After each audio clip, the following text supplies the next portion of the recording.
خفافيش الظلام. الصوت في اليد وجلودكم لهذا الصوت قد خلقت. يا إخوان، أتدرون ماذا قال راشد الغنوشي قبحه الله؟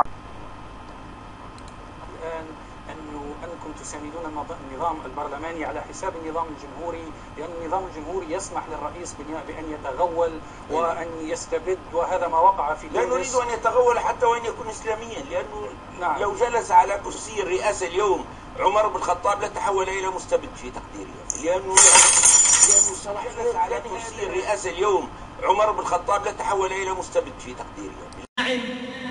ليحكي لك زئير الأسد. يا أيتها الحصاة،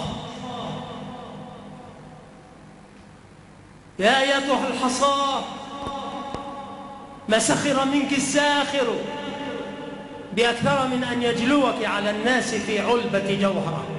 لأنه نعم. لو جلس على كرسي الرئاسة اليوم عمر بن الخطاب لتحول إلى مستبد في تقديري، لأنه جلس على كرسي الرئاسة اليوم عمر بن الخطاب لتحول إلى مستبد في تقديري. يا كذبة، اتقوا الله في المسلمين. دمرتم الأمة وخالفتم بين قلوب أبنائها وصيرتموها إلى الحزبية البغيضة سياسية ودينية.